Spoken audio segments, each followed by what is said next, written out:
미국 시간으로 현지 시간 10일 미국의 7월 CPI가 발표됩니다. 인플레이션이 과연 정점을 찍을 수 있는지 굉장히 확인할 수 있는 중요한 지표이기 때문에 오늘은 이 문제에 대해 자세하게 알아보겠습니다. 도움 말씀에 한국경제신문의 한상춘 논설위원 나와 있습니다. 안녕하십니까? 네, 안녕하십니까? 네, 7월 CPI에 대한 관심이 참 많습니다. 오늘 미국 증시 이 발표를 앞두고 극심한 변동성을 나타냈는데 어떻게 보셨는지요? 네, 일단 그 경제라든가 증시 문제에 앞서서 비가 이렇게 많이 내리는데요. 예, 그렇죠. 시청자분이라든가 이렇게 모든 그 경제 활동에 참여하시는 분들이 비 피해가 없으시기를 이렇게 기원해드리겠습니다. 사실 그 농사를 짓는 입장에서 보면 이렇게 그 비가 많이 오는 것은 이례적 현상인데요. 예. 실제로 그 농사를 지면서 이상 기온을 체감하는 이런 시장이 최근의 상황이 아닌가 생각합니다. 비 피해가 제발 없으시기를 이렇게 기원하겠습니다. 일단 그 오늘 미국 증시에서 가장 그 포인트는 7월의 그 고용 지표 호조로 인해서 경우에 따라서는 자이언트 0.75% 그리고 1%까지 얘기하시는 분이 있죠.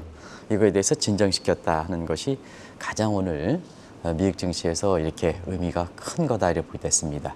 3대 지수 나오지만 저렇게 그 혼조세를 보이긴 하지만 미미한 폭이죠. 예. 그래서 여기 이제 일정으로 보면 변동성은 상당히 컸습니다.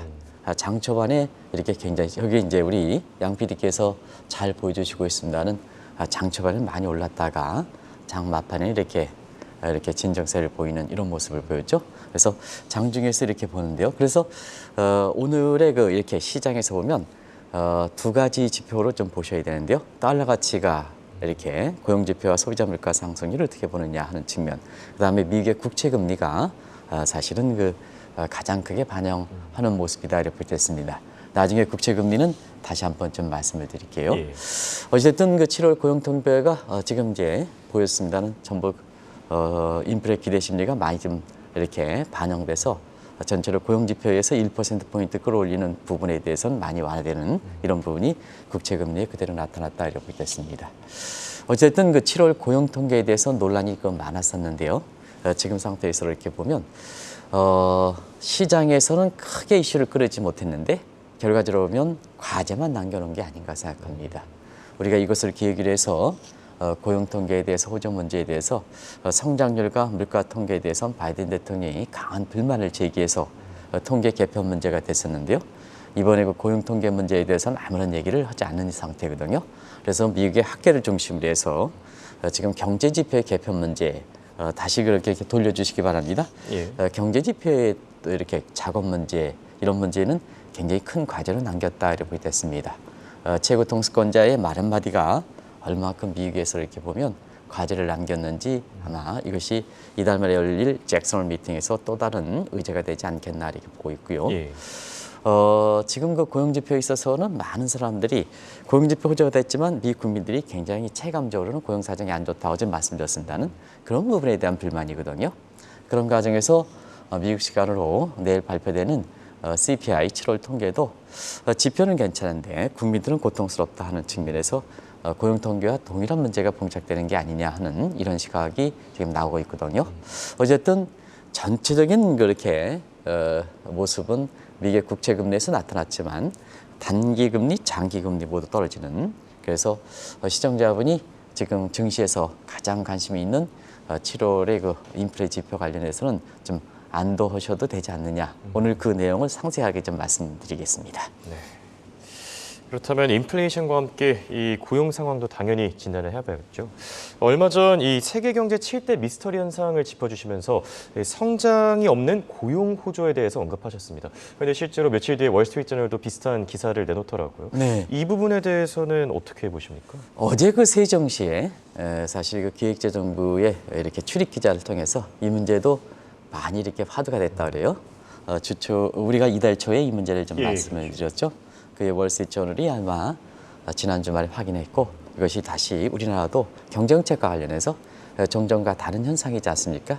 우리가 보면은 이렇게 고용 지표가 이렇게 호정되면 성장률은 당연히 따라서는 후행적인 성격에서 고용 창출인데 지금은 우리 이혜영께서는 좀 상당히 좀 길게 얘기했으면 저는 1990년대에 고용은 경기 회복, jobless recovery라는 아마 시청자분도 굉장히 좀 눈에 익으셨을 겁니다. 예. 고용 창출 없는 경기 회복에 대비해서 저는 Growthless Employment에서 성장 없는 고용이다 이렇게 보시면 되지 않냐 생각합니다. 그 지표를 이렇게 수치로 확인하겠습니다. 물론 후행 지표라는 걸 전제 조건으로 하겠습니다. 예. 올 들어 성장률이 미국 같은 경우는 마이너스 1.6 1분기에 빠졌고 2분기에는 마이너스 0.9 절대 수준이 빠진 겁니다. 절대 수준이 이게 2분기 연속. 근데 실업률은 어제도 지적해 드렸습니다는 올해 초부터 3.5, 3.6이 월별로 오락가락했지만 전체로 3.5에서 3.6이 이렇게 지속되는 상황이거든요. 저건 페드 입장에서 완전 고용이다. 자, 시청자 여러분, 저 성장률이 저렇게 세게 빠지는데 이렇게 완전 고용 수준은 그대로 유지하는 상태거든요. 그렇기 때문에 사실 미국 입장에서는 과거에 정형화된 사실, 우리가 홍 앵커가 또 시청자분이 경제는 상식인데요. 상식인데 성장률 떨어지면 고용이 이렇게 실업률이 증가한다는 이런 측면의 정형화된 사실이 뒤틀어졌기 때문에 굉장히 캐처 마크를 그려왔던 거거든요. 이게 미국만의 현상이냐 하면 우리도 어제 세종시에서 저성장의 고용 창출 왜 실업률이 낮냐 하는 이런 측면의 문제가 되는 것 마찬가지로 다른 나라에서도 보편화된 현상이다 이렇게 이제 보시면 되겠습니다. 예. 결과적으로 보면 지금 새로운 용어가 나올 것 같습니다. 1990년대에 의해 미국의 인터넷 공급 중시에 이렇게 공급 능력이 확대되면서 성장도 올라가고 공급 능력이 확대되니까 물가가 안 올라가니까 사실은 고성장 저물가 해서 이때 뉴 이코노믹 신화도 나왔습니다는 한편으로 공급 능력이 확대해서 성장이 올라가니까 결과적으로 보면 이때 고용 창출은 인터넷에 의해서 성장이 되니까 고용시장은 뭐냐? 고용시장은 고용이 늘어나지 않았거든요. 예. 그래서 성장률이 되더라도 과거처럼 이렇게 고용이 늘어나는 이런 문제가 아니라 성장이 되더라도 고용이 늘어나지 않는다 해서 이것을 jobless recovery인데요. 이 코로나 이후를 계기로 해서 이 반대적인 현상이 나타나지 않느냐 하는 생각이 듭니다. 그래서 지금은 growthless employment에서 성장 없는 고용 창출이다. 그런데 시청자 여러분께서 성장 없는 고용 창출은 좀비나 마찬가지다. 골다공증에 걸린 경제나 마찬가지다. 골다공증 경제에서 물가만 생각해서 금리를 쭉 올리면 그냥 골다공증이 뼈가 부러지게 됐죠. 부러지게 되는 거죠. 그런 문제가 지금 미국 경제 모습이다 이렇게 보게 됐습니다. 골다공증이 걸린 미국 경제, 상당히 인상적인 표현인 것 같습니다. 그렇다면 CPI에 대해서 좀 본격적으로 알아보겠습니다. 예전부터 이 서머스 교수 같은 경우에는 인플레이션을 새롭게 진단해야 된다 이렇게 밝혔는데 그럴 만한 이유가 충분히 있는 것 같습니다. 지금 바이든 대통령, 그다음에 앨런 재무장관, 파월 의장 입장에서 가장 눈에 가시처럼 생각하시는 분이 아마 예. 하버드 대학의 레이 서머스 교수가 아닌가 생각합니다. 지금까지 이렇게 보는데요. 최근에 사실 인플레 통계와 관련해서 바이든 대통령이 국악다리다 이렇게 얘기했죠. 그래서 사실 6월에 소비자 물가 상승률이 9.1% 나온 거 가지고 굉장히 불만을 많이 제기했죠. 그래서 지금 추세를 반영하지 못한다. 6월 중순 이후에 반영하지 못한다 하는 측면에서 통계 개편 문제, 물가의 개편 문제를 얘기를 했습니다. 근데 이게 사실은 지금 서머스 교수가 새로운 인플레 추계 방법을 시청자 여러분께 전해드렸습니다. 그러다 보니까 바이든 대통령이 역풍을 맞고 있는 이런 상황이다 이렇게 보시면 되겠는데요. 자, 지금 서머스 교수가 사실은 인플레 추계법 아마 지금의 인플레 가중치 내지는 항목을 두고 1980년대 초에 그때는 12% 정도 됐지만 그걸 한번 이렇게 추계해 보니까 지금 상황의 인플레 항목과 가중치를 볼 때는 똑같다는 얘기입니다. 그때 12% 대비해서 지금 9.1%다. 1980년대 대비해서 그렇게 높지 않다 이런 시각도 있습니다는 그때 인플레 항목과 가중치가 전부 바뀐 경제활동이 바뀌니까 바뀐 상황 아니겠습니까? 그래서 지금 상황에서 한번 추계해 보면 사실은 지금의 6월달 소비자 물가 상승 9.1%가 사상 최고치다. 바이든 대통령 당신 얘기대로 인플레 추계해봐야 인플레가 낮아지지 않는다 하는 것을 반증은 대목이 바로 그렇지 않냐 생각합니다. 그런 각도에서 최근 들어서 인플레에 대한 새로운 추계 방법에 미국의 학계가 중심으로 해서 얘기되고 있습니다는 만약에 이번에 그렇게 가능성이 적긴 합니다는 또 7월 달에 미국의 CPI 물가 상승률이 높게 나왔을 때는 바이든 대통령의 인플레 추계법 관련해서 바이든 대통령 고집할 거고 그래서 인플레 추계해봐야 즉 물가가 낮아지지 않는다 하는 측면에서 미 학계를 중심으로 해서 이것이 논쟁이 거세되지 않겠느냐. 다행히 지금 예상으로 보면 7월 달 소비자 물가 상승이 낮기 때문에 이거는 수면아래로 잠재될 가능성이 높다 하는 측면에서 나중에 언제든지 잠복될 수 있는 소지다. 이렇게 이제 보시면 되겠고요. 단순히 이것만이 아니라 우리가 오늘 Gross Employment라든가 이런 게 나오는 것은 우리 그 한국은행을 비롯해서 이제는 경제 통계 개편 작업이 본격화되어야 되지 않겠느냐. 그리고 우리가 시계열자리에서 과거에 그렇기 때문에 지금 이렇게 됐다 하는 단순 비교에서는 의미가 없어진다. 이렇게 이제 보시면 되겠습니다. 완전히 경제 구조가 재편되기 때문에 이런 현상에 시사점을 던져주는 것이 아닌가 생각합니다. 그렇다면 이번에 발표되는 CPI, 이 관전 포인트들이 참 많을 것 같습니다. 어디에 중점을 두고 봐야 되겠습니까? 네, 지금부터 증시적인 측면에 초점을 맞춰서 예. 시청자분과 주식 투자자들이 관심을 가져야 될 부분을 집중적으로 말씀드리겠습니다. 이번에 그 7월 CPI 통계는 크게 보면 세 가지 점을 좀 염두에 주십사 하는 걸 말씀드리겠습니다. 미국의 월가에서도 굉장히 세 가지 점을 중점을 두는데요. 일단 7월의 CPI 상승률이 6월보다 낮아질 것이냐 하는 측면. 이게 이제 증시적 측면에서는 굉장히 주가 향방과 관련해서 굉장히 주목되는 사항이다 이렇게 보겠습니다. 왜 그러냐면 7월 수치가 소비자 물가 6월보다 낮느냐 높느냐는 6월에 계획해서 인플레 정점론, 그리고 9월에 7월 기점으로 해서 금리 인상 이렇게 상승폭 정점론 이거와 직접적으로 연관이 돼 있기 때문에 그렇거든요. 예. 그럼 아시겠습니다. 인플레 정점론이라든가 금리 인상폭 정점론은 지금 제 이름은 이것이 불면서 이 증시가 분기한다는 시각과 달리 우리 코스피 지수도 2,300에서 지금 2,500 바짝 다가선 모습 아니겠습니까? 월가에서도 지금 나스닥 지수 같은 경우는 7월에 12% 이상 올라갔던 가장 큰 배경 아니겠습니까? 예. 그래서 사실 이 여부가 7월 수치가 6월보다 낮아지느냐 이 여부가 굉장히 관전 포인트가 된다. 이런 점과 연결되어 있기 때문에 그걸 좀 염두에 두실 필요가 있다 이렇게 보게 되고요. 두 번째 인상폭 월스트리트 저주의 인플레 저주가 끝날 것이냐 하는 것을 좀 말씀을 드리도록 하겠습니다. 예. 이것도 월가에서 굉장히 관심이다. 그럼 월스트리트 저주 폭은 뭘까? 저주는 뭘까?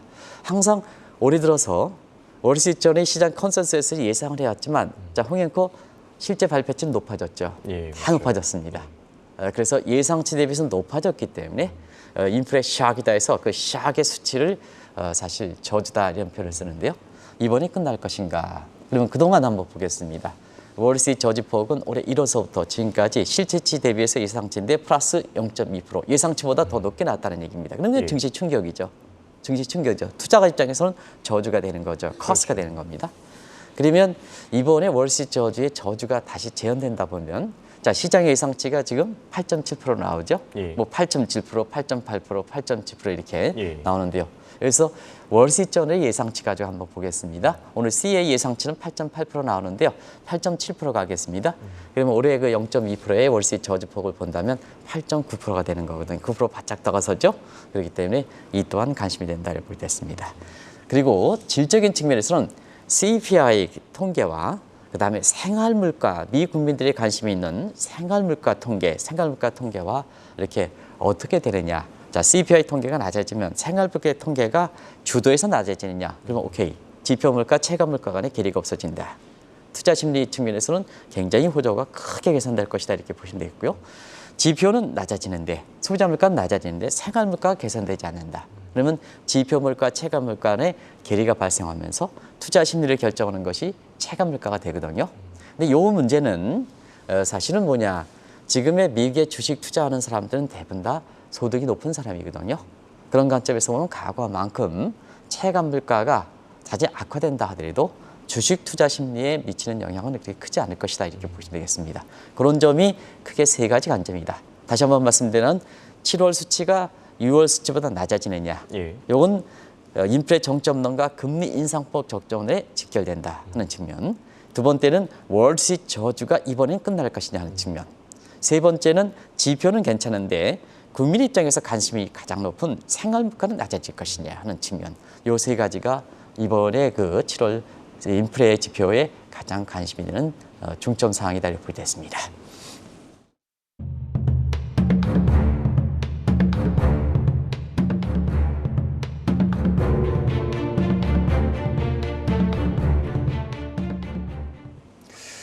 그래도 최근에 굉장히 기분 좋은 소식이 하나 있습니다. 이번에는 다행히도 이 월스트리트저널의 저주가 끝날 것이다. 이런 평가들 나오고 있는데 어떻게 보시는지요? 네, 사실상 이런 중요한 지표를 굉장히 시청자 여러분에 전해드려야 되면 굉장히 민감한 사안만큼 굉장히 이렇게 자극적으로 표현하면 안 됩니다. 예. 우리가 보면 6월 달 미국의 금리가 자이언트 스텝 0.75%에서 슈퍼달러, 킹달러 얘기도 사실 여지없이 굉장히 지금 상태에서 달러 가치가 안정을 찾았지 않습니까? 예. 그리고 7월 고용 지표가 나오니까 미국의 9월 달에 이 금리 인상 폭이 1%포인트 100bp까지 갈 것이다 하는 이런 편인데요. 오늘 사실 그런 것이 굉장히 낮아졌지, 제자리 찾지 않습니까? 그런 걸 한번 보겠습니다. 일단은 7월 CPI는 6월과 CPI는 계절적 요인이 많이 반영되기 때문에 계절적 요인을 많이 반영해야 됩니다. 특히 미국은 여름 휴가철이 굉장히 길거든요. 그렇기 때문에 가솔린이라든가 유가 향방이 굉장히 이렇게 CPI 통계에 굉장히 이렇게 영향을 많이 미칩니다.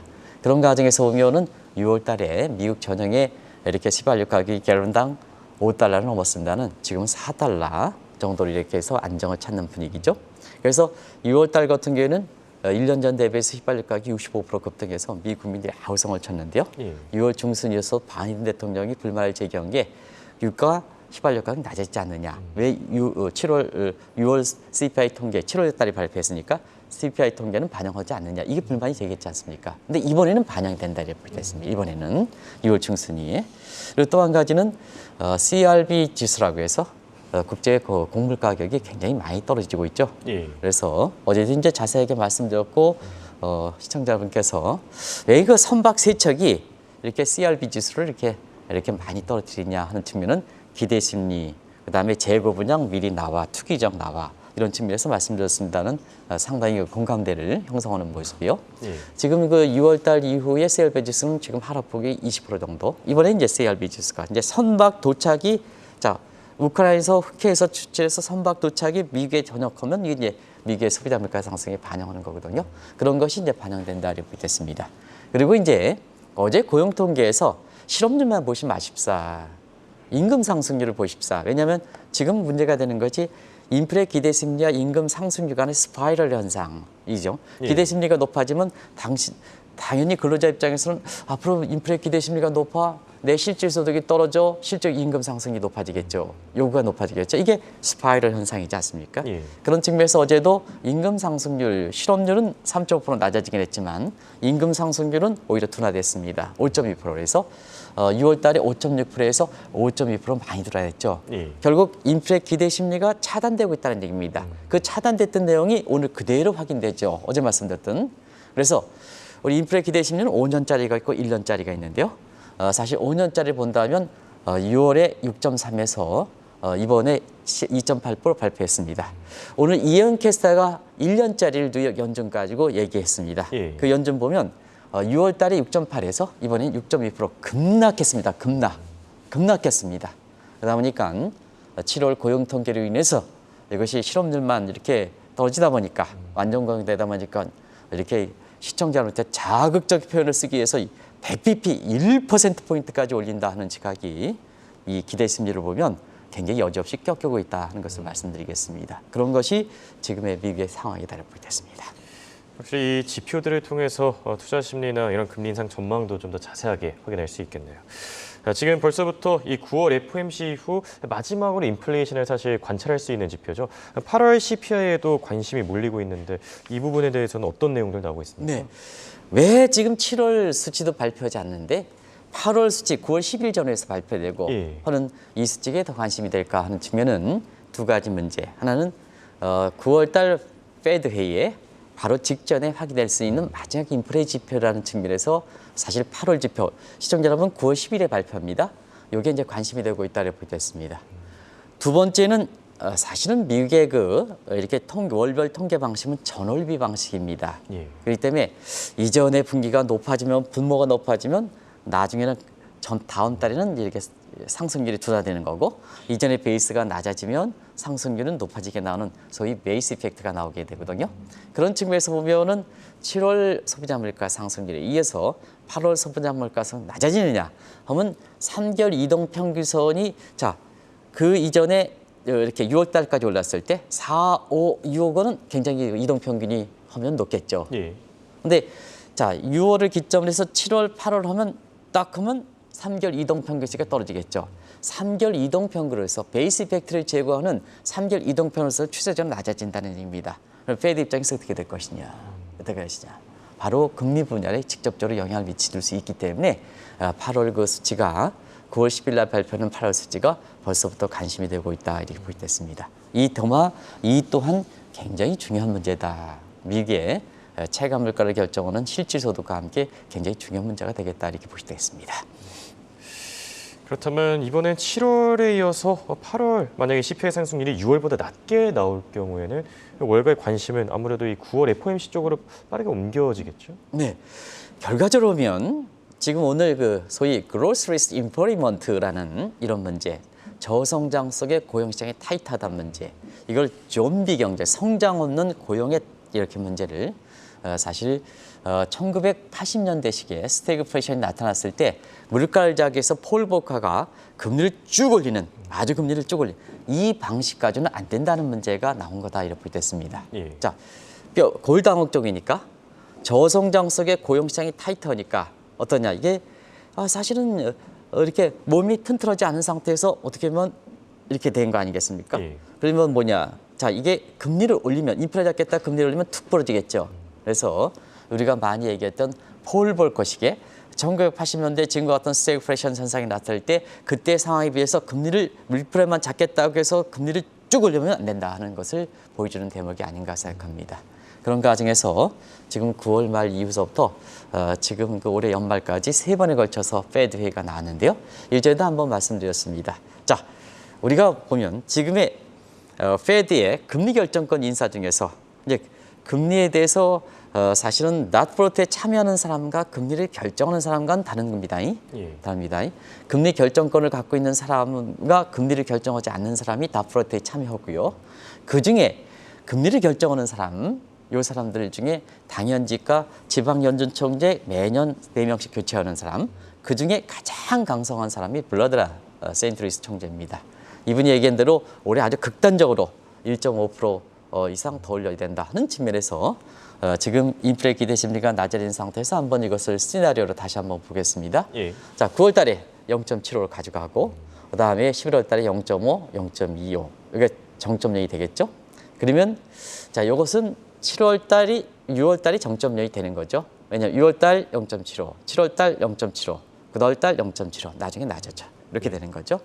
그러면 이제 자, 요걸 이제 지금의 경기 문제를 생각하고 골당 걱정이 되는 Growth Risk Improvement,를 생각한다면 이걸 좀 나눠서 해자 하는 측면에서 9월 달 0.5, 그다음에 11월 달 0.5, 그리고 12월 달 0.5 이렇게 가는 거죠. 어쨌든 금리 인상 폭 정점론, 금리 인상 폭 정점론, 이것은 정점을 맞는다 하는 측면에서 오늘 증시가 이렇게 미 증시가 안도의 한숨을 쉰 것이 아닌가 이렇게 보고 있습니다. 그러면 끝으로 우리 경제 상황도 점검해 봐야 되겠죠. 지금 이 한미 간의 금리 역전 현상 앞으로도 뭐 지속되지 않을까 이런 우려도 계속되고 있는데 그래도 외국인 자금 자체는 지금 계속 들어오고 있지 않습니까? 네. 금리 인상 역전 문제에 대해서 계속해서 시청자 분위기 있는 것 같아요. 어제도 미국의 금리가 1%포인트까지 올라간다 하더라도 외국 자본은 뭐냐, 그 가능성을 넓게 보는 거죠. 예. 외국인들은 올해 어제도 1,700억 이상 이렇게 들어왔습니다. 예. 그래서 코스피가 무너지지 않았거든요. 오히려 장마팔에 상승세로 돌아서는 모습이지 않습니까? 예, 그렇죠. 그래서 시청자분이 많은 것 같습니다. 어제 방송을 통해서 1%포인트 100bp 올라간다 이렇게 하면 한미 간의 금리 역전이 더 괴리가 더 심해지는 거 아니겠습니까? 예. 근데 외국인들은 왜 우리 국내 증시에서 들어오느냐 하는 것이 해서 이건 뭐 누차에서 말씀드렸습니다는 어제 코스피 지수를 끌어올리는 가장 큰 배경이 되는 부분이 이 부분이기 때문에 이 부분을 다시 한번 시청자 문의도 있고 해서 말씀드리겠습니다. 예. 외국인 자본, 한미 간의 금리 이탈 문제는 금통위원들도 이 시각을 갖고 있는데요. 이번에 명확히 드러났죠. 자, 7월 FOMC를 계기로 해서 미국의 금리 2.5%, 한국이 2.2%인데요. 지금 우리가 0.5% 이상은 올라가기는 좀 어렵지 않느냐. 그러면 이제 한국은행의 가이드라인을 제시한 거로 보면 0.25%씩 올라간 자 아니겠습니까? 그러면 앞으로 페드가 0.25%씩 올리기만 하면 역전 현상은 지속된다고 보게 됐습니다. 지금 상태에서 0.5%, 0.75% 올리면 더 격차가 벌어지는 거고요. 예. 벌어지는 거고요. 그다음에 0.25% 계속해서 하면 계속해서 한미 간의 역전 현상이 지속된다고 보이겠습니다. 그런데 그런 상태에서 앞으로 계속해서 한미 간의 금리 역전이 되면은 자 초반의 시그널이 앞으로 지속될 가능성이 높다는 얘기죠. 그런 측면에서 초반의 시그널을 보면 7월 28일 날 금리 역전이 됐는데요. 지금까지 뭐 거래일 기준은 며칠입니까? 한 일주일 정도 채 안 됐죠. 예. 지금 2조 원 이상 들어오고 있습니다. 2조 원 이상. 그래서 누누이 말씀드리는 우리의 외환보유고 내지는 우리의 경제 성장률 이런 펀더멘탈이 중요하다. 도식적으로 한미 간의 금리 역전이 되기 때문에 자금이 빠져나간다 하는 이 대목은 잘못되어 있다고 보이겠습니다. 여기에 한국의 좀 위안 사정이 괜찮으니까 사실 실물 경제 측면에서 경기가 조금만 받쳐주면 외국 자본 본격적으로 유입된다. 이렇게 보시면 되겠습니다. 그래서 어제에 뭐 주가가 조금 2,500 올라가다 보니까 이제 뭐 단기 반등의 고점이다. 뭐 이렇게 얘기를 하는 시각이 있었습니다는 자, 미국의 그 금리 인플레 문제가 기대 수준이 낮아지는 점을 감안해서 향후의 증시 향방과 관련해서 나름대로 투자관을 삼으실 필요가 있는 것이 아닌가 생각합니다. 이렇게 오늘은 이번 주 발표되는 미국의 CPI 발표를 주제로 이야기 나눠봤습니다. 지금까지 도움 말씀에 한국경제신문의 한상춘 논설위원이었습니다. 감사합니다. 네, 고맙습니다.